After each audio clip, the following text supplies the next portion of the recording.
I feel like I've been saying this for the past, like, 3 years now, but once again, I genuinely mean it when I say 2024 is an absolutely insane year for indie FPS games. Maybe one of the best ever. Hell, at this point, the indie scene is backpacking the FPS genre so hard, it's almost pointless to even specify that I mean indie devs, but every year that passes, the output gets more and more impressive. Realistically, most of what I see online is people talking about how the FPS genre is dead or stagnant, and I honestly can't blame them for thinking that, when all some people see is the latest Call of Duty installment or whatever the current flavor of the month hero shooter is. Meanwhile, good single-player experiences are few and far between, and often, not exactly meeting expectations, to say the absolute least. But if you do even just a little bit of digging, the indie output from just these past few months alone, let alone this whole year, has been absolutely insane. Producing some games that graphically, gameplay-wise, or in scope alone have seriously given AAA FPS output a run for their money lately, with recent titles even evoking Titanfall, Destiny, and Dark Messiah, often made by smaller teams and even solo developers. In other words, your next 100+ hour FPS addiction might be closer than you think,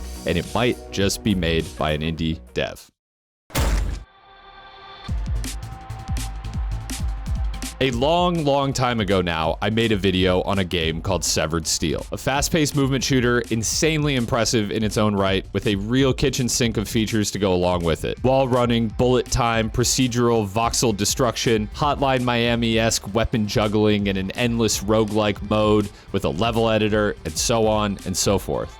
That this game exists at all, features really polished and impressive gameplay, and was made by an extremely small team is impressive as hell. The fact that this game got released back in 2021, got tons of content added on top of that in the years since, and all the while, Matt and whoever else his team at Greylock Studios consists of were also cooking up another genre-defining indie movement shooter in the span of just 3 years. It's inconceivable. So, enter Echo Point Nova. Echo Point Nova has a lot of superficial similarities to Severed Steel and could maybe be considered an iteration on that formula. Perhaps the fact that these devs clearly have a thing is part of the reason they've been able to pump out yet another quality game within this niche at a seemingly almost impossible pace, but I digress. The fact of the matter is that in as many ways as Echo Point Nova is similar to Severed Steel, it is also something quite different. And despite a similar foundation, Echo Point Nova represents a bold direction for not just this developer, but also for the genre of movement FPS as a whole. The basic gist of this game is that it is a blisteringly fast-paced movement shooter with arena combat, but set in an open world spanning across floating sky islands. You use a hoverboard along with a smattering of other abilities to traverse these wide open spaces and get moving really fast. And along the way, you'll be treated to all sorts of wave-based arena combat that unlocks rewards like perks, weapons, and cosmetics, and that's it. Like, really. There's a story here, but the story feels molded to the world and the gameplay rather than the other way around. It could pretty safely be ignored. And I don't even say that as a bad thing. The core gameplay loop is so good and meditative and so conducive to putting you in an absolutely blissful flow state that I think it was actually a brilliant decision to not bog it down with too much story to take you out of that flow all too often. The combat here achieves a really satisfying combination of skill-based and expressive. Enemies tend to have weaknesses and best strategies to deal with them, but there's also a free-flowingness to the combat that allows you to use a lot of different methods situationally and really tailor your playstyle to what you find the most fun as well. And a massive variety of different types of arenas will necessitate different strategies and so on. I played the game on the highest difficulty, recommended for experienced FPS players. And while some arenas could kill me a few times, I found I was mostly able to get through them in just an attempt or two. I think veteran FPS players might find themselves seeking a greater challenge than this game currently offers, especially for a second or third playthrough. So maybe that's something the devs could consider adding in the future, is some sort of customizable difficulty or challenge mode. Regardless, I think just how fun, fluid, and expressive this combat is will be enough for a lot of people to play a lot of this game. And when I first made that Severed Steel video, I was honest that while I thought the game was excellent, it did have a few shortcomings, which I addressed in that video. Now, I have no idea if the devs saw that or not, but when I returned to the game a few months later, I found, to my surprise, that just about every single one of my complaints was either entirely fixed or at least adequately addressed. Likewise, while I find Echo Point Nova entirely satisfying in its current state, I expect this game is going to have long legs, continue to be fun and replayable for a lot of people for a long time, and continue to get patched with with new fixes and content, much like its predecessor. In light of that, I do want to talk about some of what I think could be addressed for the better. For one, boss fights are currently very cool, but just not quite there in terms of fun for me. Bosses are these giant Shadow of the Colossus or Armored Core type structures that you must physically board and then shoot weak points to ultimately take them down. I think the idea is really great and the spectacle of these fights is definitely already all the way there. But the fights don't quite feel like they're functioning at their best at the moment. For one, I found them pretty glitchy, with collisions not registering properly, leading to me clipping through the moving arenas and such, which sucks because these are almost unanimously flying things that you can fall all the way off of, and then you have to get back to them and board them, which can be a lengthy ordeal, really slowing down the pace of these fights when something goes wrong. The first boss, it was even gently encouraged for you to get off the moving boss to farm resources if you needed them, which was just kind of weird to me because normally you can find this stuff pretty easily by just engaging in combat. So the game actually encouraging you to leave combat just felt a little off to me. The other issue was just getting to these beasts. It's one thing to admire the spectacle of these things flying off in the distance as you approach. That's almost always a very cool moment, but it's another thing entirely to actually board them, especially as, like I said, you might fall off once or twice. Getting back on them can be a pain. You can move seriously fast in Echo Point Nova, so closing the distance isn't really a huge deal, but it's just more downtime in what otherwise feels like it's supposed to be an action-packed set piece. I want to be clear. The boss fights in this game are really unique and inspired, and I think they fit the game well, but they could also definitely benefit from a little further massaging. They look cool as hell, but gameplay-wise, they just don't hit the same heights for me as the rest of this game's arena combat, and at the very least feel like they still have some glitches and unintended behavior that could be ironed out. Now, I will concede, however, that despite the 3 region bosses being a weaker aspect of the game for me, without spoiling anything, the ending sequence and final boss was absolutely amazing, and I will give it to the game. At least they nailed that one, which was the most important. I have no notes. It did help me see the potential that these other massive metal creature fights have to be awesome, with just a little more massaging. But I do hope they'll get some patches at minimum to iron out the bugs and frustrations to bring them closer to what they could be. Echo Point Nova has mostly opted to use weapons with fast-moving projectiles rather than hit scan. This is clearly a design choice so that you have to lead your shots a bit, adding a little bit of skill to the fast pace of the game, and I think it's an overall good choice. Just one that you'll have to warm up to a bit if you're used to hit scan weapons. But I do think further tweaks may be needed for some of the weapons. The sniper, for example, is one of the most fun weapons in the game, and nailing a long shot with it feels really awesome when it happens. But the bullet travel time on this thing is also so comically slow that it feels kind of ineffective at the range where it's like supposed to be the most effective. I think the bullet speed could be upped just a bit to the benefit of this thing, and generally all the other precision weapons as well. The sniper is still good despite a slow projectile speed, but the DMR felt pretty damn useless as an even more extreme example. Like, I don't really know why you'd take this thing over the sniper. I do kind of think it's the game's intention to drip out more powerful weapons to you as the game goes on, but I think a lot of these weapons could be balanced better to the benefit of the overall experience, and with a lot of them, that seems to begin with the bullet speed. On the flip side, the automatic shotgun that you unlock was just completely ridiculous and totally trivialized some of the game's later encounters. I'd rarely ever advocate for something in a single player game getting a significant nerf, but this thing is actually just way too powerful when it's in your hand. It does crazy damage, has crazy fire rate, and even range that feels unexpectedly long for a shotgun. I think it's good to the level where it is detrimental to encouraging you to actually continue to use the rest of your arsenal, and at that point, I think it might need a tweak. Now, whether these particular things get addressed or not, and in the ways that I'd like, I do expect, much like Severed Steel, that Echo Point Nova will continue to get patched and updated, potentially for years to come, if the past is anything to go off of. As it is right now, it's already a fantastic game, delivering quite a few solid hours of extremely satisfying FPS gameplay, even if you just do a single playthrough. And without spoiling anything, I was already plenty surprised at how much there was to do, even just right after rolling the credits, including but not limited to just hunting down all the perks, weapons, and hats. I love to see the game give some actual incentives to replay arenas, perhaps giving leaderboards to grind for better times and scores and so on, but all of that can come some other day. For now, this game is just fun as hell, and I think a lot of people who follow this channel will get a lot of enjoyment out of it. It's really the closest thing to scratching a very particular Titanfall itch that has come out in a long time. So check it out. So, Witchfire came out on Steam, finally. It was previously stuck exclusively on the Epic Store, and while I wouldn't personally touch it there, I can't exactly blame the devs. It seems like this move secured the funding that they need to make this game really pretty great during its early access phase, so I won't harp on the decision too much. But let's be real here. I didn't see too many people talking about or making content on this game prior to this Steam release, so in a lot of ways, this is the big one. And since it's my personal first brush with the game, it seems like a great time to pitch it to you as well. I have been having an absolute blast with Witchfire, and I see myself putting a ton of hours into this game, even in its current early access state. But I will concede that there is a bit of a hump to get over here. Witchfire is a game that wears its iterative design on its sleeve. It has elements of all sorts of things and isn't afraid to show that it is the result of a dev team who wanted to experiment with lots of ideas before settling on what exactly Witchfire is.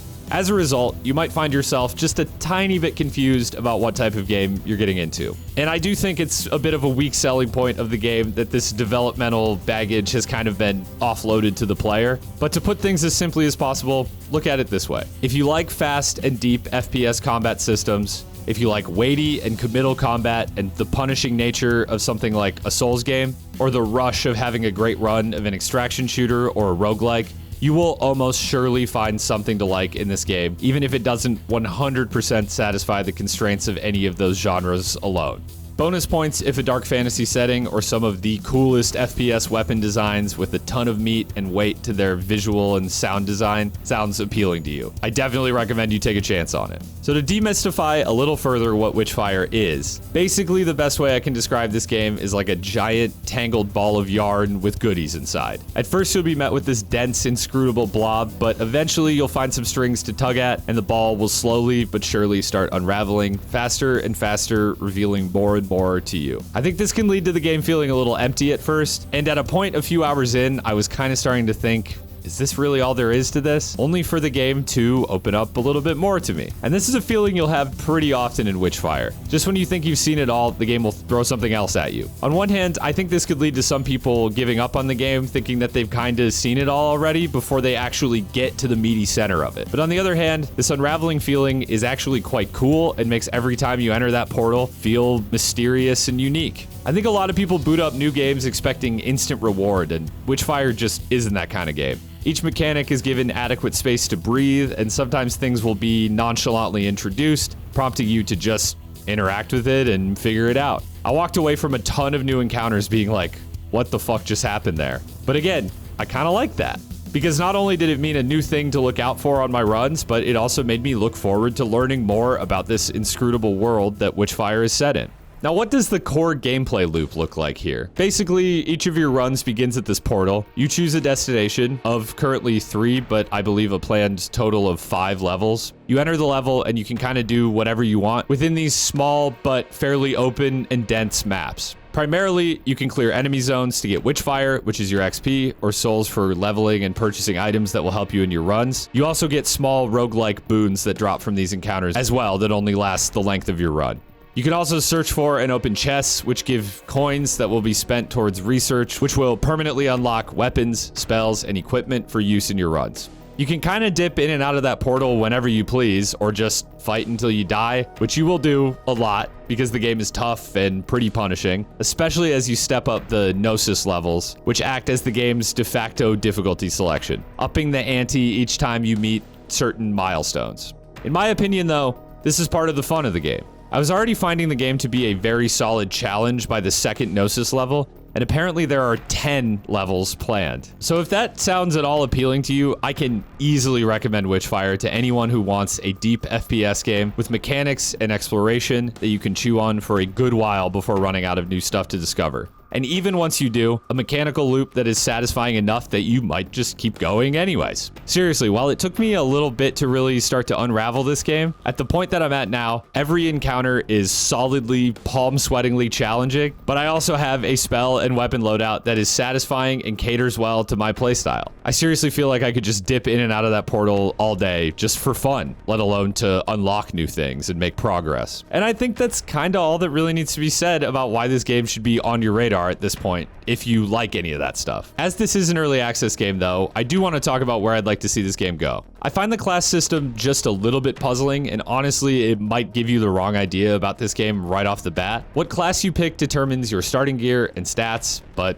that's about it. I was thinking maybe my class of choice might be able to do something unique that no other class could, or use some type of equipment that no other class could. At least that was kinda how the description made it sound. But the reality is these classes are the same as what you'd find in a Souls game, which actually does kind of fit neatly in with this game's other Souls-like characteristics, even down to featuring the token Wretch or Deprived class, funny enough. But I think starting off with this class select screen kind of does give you the wrong idea ultimately, and might start you off on the wrong foot. What I'd rather see is this simplified to maybe just picking a starting loadout from a few options, and maybe allocating some starting stats just to give you a jump on what you'd like to specialize in. Realistically, that's kind of all you're doing in the class select screen anyways, but I just found that these descriptions gave me the wrong idea about what I was actually getting into here. Or if the class select system is going to remain, giving each class something that is actually truly unique to it might also be a good approach and increase replayability as well. I think the weapon and spell unlocking system could maybe use a second look as well. I want to stress that I actually really like that this game has a relatively small, limited pool of weapons and equipment that all feel really distinct from one another and well thought out and have a significant impact on your playstyle. I'd never advocate for this game to just become bloated with more and more samey weapons. However, I think something that is a little bit missing from this game is something to lean more into that extraction aspect. It does feel satisfying to get to the exit portal with a bunch of resources that can be used to improve your character, but dying in this game is also a little bit whatever, go next. I think if I had my way, it'd be really cool to see new weapons and spells be possible drops from clearing encounters instead of things that you just unlock forever by researching them.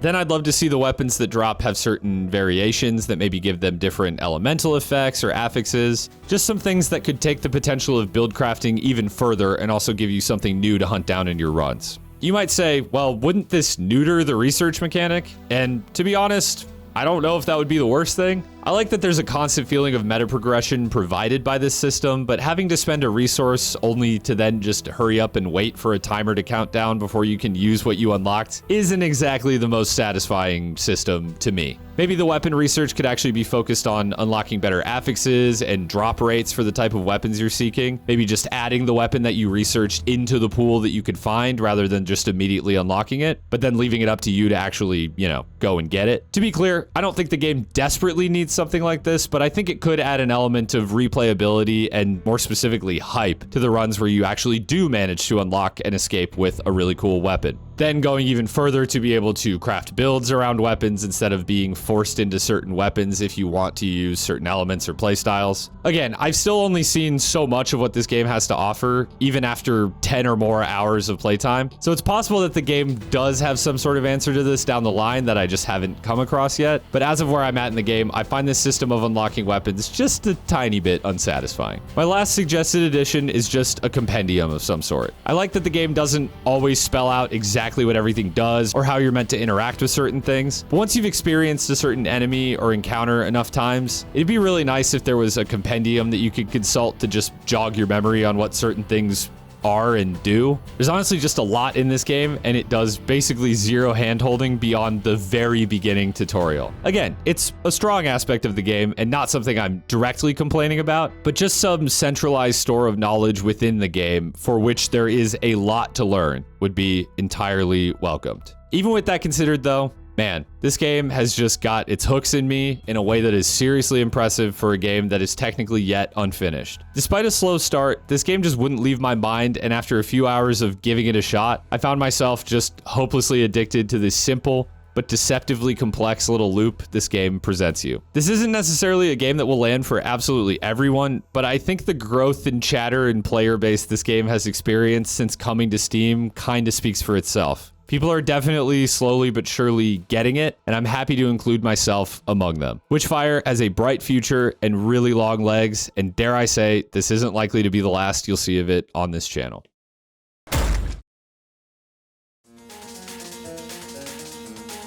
So it might be a stretch to call Shady Knight a first-person shooter, being that you don't really do all that much shooting in this game. I mean, you shoot a bow, right? But maybe it's overall more of a first-person slasher. I digress. The reason this game finds itself as an inclusion in this video is less because it is outright similar to any FPS game here or otherwise featured on this channel, but because this game has taken a big, hefty swig from the same special sauce that made games like Ultrakill and Neon White so great. I've covered the demo for this game before, positively, and safe to say, after getting my hands on this game, it is absolutely everything I, and many others, hoped that it would be. In fact, this game just came out as of a few days before when I'm planning to release this video, and I was actually lucky enough to get a key from the dev to check it out early. So what is Shady Knight? Like Ultrakill and Neon White, just to name two examples of many, Shady Knight is another game that features mostly quick and snappy linear levels that you fly through at a ridiculous speed, doing platforming and high-octane melee combat that are endlessly replayable for higher style scores and faster times. Sound familiar? Instead of being focused on arena-based gun combat or parkour platforming, however, Shady Knight's bread and butter is this very physical melee combat with lots and lots of approaches, combos, and interactions to explore, where your weapons are whatever you can grab from your enemies, which can then be thrown, comboed in unique ways, grappled to, and so on and so forth. It really blurs the line between combat and traversal in an extremely satisfying manner, and often. The biggest selling point of this game for me, though, is actually the similarity to a game that holds a special place in my heart, and that is Arcane's Dark Messiah of Might and Magic. A game that essentially wrote the textbook for awesome first-person melee combat and has not often enough been copied by other games. Now, it's a stretch to say Shady Knight copied it, of course. It certainly has its noteworthy similarities, although not in a greater number than, say, its similarities to hack-and-slash character action games like Devil May Cry, or movement shooters like Ultrakill. But undeniably, that DNA is there, and abundantly, with the defining feature being your ability to kick enemies, which will ragdoll them into obstacles, juggle them in the air, and so on. So that Dark Messiah-like basis combined with a really in-depth combo system involving your grappling hook, movement, and whatever weapon is in your hands, God, it feels absolutely magnificent, and it can produce some seriously amazing gameplay moments. Despite all of that, though, Shady Knight is actually a pretty simple game. It's fairly short for a first playthrough, clocking in at around 5 hours, give or take. But throughout that time, it will consistently introduce new mechanics, let you play around with them a bit on your own, tutorialize them a bit more properly, and then stretch them in a bunch of different ways, and then rinse and repeat with something new until it has built this absolutely fascinating and complex layer cake on top of its relatively simple foundation. It never lets anything get too tired or stale, but likewise, nothing really goes too underutilized. It's, well, I think I said it best when I was recording my first playthrough. Just when I think the game done run out of dick. More dick. Yeah. And yet, even after that clip, the game still introduced a bunch of new stuff, and even got tough as nails in its last third or so. There is seriously no lack of challenging content even for a first playthrough. And whereas I thought much of the appeal of the game would come from replaying, some levels were so tough on my first playthrough that I still got a huge rush from just completing some of them. Let alone I can hardly imagine what perfecting some of these might take. Again, though, replayability does seem to be where this game will really shine and give some players that longevity. There's tons of combos to discover. Of course, not all of them are necessary to just getting through the game, but certain completionists, tech enthusiasts, and combo video makers will have an absolute field day here. And in every level, you can hunt down up to a triple S rank, which is no easy feat. I got 1 organically on my first playthrough. But replaying these levels feels like a real light bulb moment for the game. The chaos of that first playthrough kind of melts away as you start remembering enemy locations, what weapons you can grab or objects you can throw to help you get an edge, finding little optimizations like jumping to a weapon to skip a ledge you previously had to mantle over, and so on. I was actually positively impressed that despite how simple and linear most of these levels were, that they had an almost immersive sim-like openness in their approach. The game will just let you do all kinds of wacky stuff to progress, and as a result, I think the game is going to have incredibly long legs for speedrunning, challenge running, and so on as well. So with that said, I want to talk about just a few of the more mixed components at play here. Not necessarily gripes, but more like asterisks to my enjoyment of this game. I honestly think a lot of what Shady Knight is doing really well comes at a cost, and a lot of times the things that I find to be minor annoyances, I still wouldn't trade for this game's excellent combat and freedom of approach to be watered down at all. But I do think it's still helpful as part of a primer for this game. The game is really remarkably good at teaching you a lot in a short span of time, without ever just pausing your game and throwing a tutorial prompt up. There's some world integrated text that explains things, but mostly it will just put something in front of you and let you kind of figure it out. This approach mostly works great, but it wasn't without a few misses. I think in general, the freedom of approach and the long leash that the game offers you can sometimes get in the way of staying in the flow state as well. The levels are really short, but I actually pretty often had to stop and think about where to go next or how to accomplish something that I wanted to do. Oftentimes there wasn't just one path forward. There's just an objective in the distance and a few different, sometimes relatively obscure ways to get to it. I like that the game encourages experimentation and it sometimes almost feels like a puzzle to figure out, but it can get in the way of the pace for me at times. I honestly think the solution might just be a little bit better guidance. The game sometimes used things like emblems, little green lights, and even these gates that you had to do a specific attack or combo on to pass, but I feel like they could have been used even more to greater effect without compromising the vision of freedom that these levels have. On the flip side, I do think it's occasionally too easy to brute force or skip encounters rather than learning whatever they're trying to teach you. A few times I missed a jump and was just respawned on the other side of the gap without having to actually make the jump. Like, listen, platforming and just gravity in general, a lot of people here will know that's not my strong suit. But I also think sometimes beating your head against something until you actually get it right is just how you learn. This is all first playthrough stuff, and these aren't so much major complaints as they are just prickly edges of an otherwise pretty visionary experience. Obviously, there's a lot of joy to be had in your first playthrough, but the existence of stuff to figure out and play around with for future playthroughs and triple S ranks could honestly be seen as a major positive, even if they might cause you to pause and scratch your head for a second or two on your first playthrough. While I did find myself wishing for just a tiny bit more consistency in some of these things, upon coming back to a level, these things kind of melted away once I knew what to expect. And even aside from that, I still had a ton of fun wrestling the chaos of the first playthrough and figuring out the puzzles that these levels presented me. With that said, there are two tweaks to this game that I personally think would benefit every player. For one, when you finish a level, there's this combo list that you can scroll through and view all of the game's potential combos, and there's a ton. It's really cool to look at as you unlock these. This thing, though, is only available at the end of a level that you completed, rendering it practically useless, in my opinion. At times, the game was clearly indicating that I needed to use a particular combo to progress, but if I didn't have a good understanding of it, all I could really do was beat my head against the obstacle and guess what I meant to do. That is a pretty bad feeling. I had, for example, a long jump that I needed to make. It required dashing to this bow and then getting a follow-up jump only available after doing this weapon jump. As far as I could tell, it was quite literally the only way to get across this gap. This was previously not a combo I was even aware of, despite having probably done it accidentally, so I decided to look it up. But in order to do so, I had to quit out of the level, go beat another level, and then look. And even when I looked, the flavor text for the over abyss said, perform a redirection jump over the abyss. So what the hell's a redirection jump? According to the game, it's performing a redirection jump after dashing to a weapon. So what are the inputs? How do I actually do it?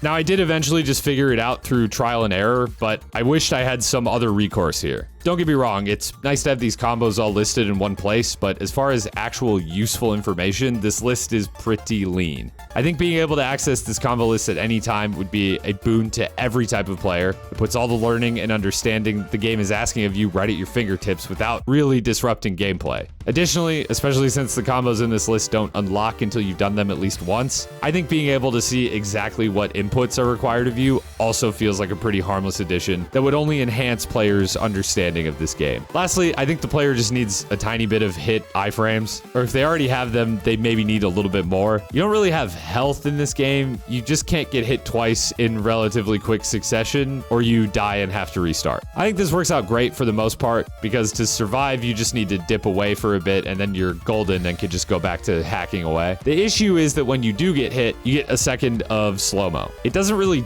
do anything, it just indicates that you've been hit and gives you a second to think. But you can get hit twice so quickly back to back that you can just die without having an opportunity to recover out of this little slow-mo. I'd love to see just a tiny window of iframes where you could consistently grapple or slide away with a quick enough reaction and smart thinking to save yourself. It really doesn't need to be too long that it becomes basically impossible to die, just enough to make you feel really cool for thinking on the fly and saving yourself. I think this would still be balanced since getting hit locks you out of the top ranks anyways, so all this really does is allow people on a first playthrough to make some mistakes and still learn from them without just dying instantly.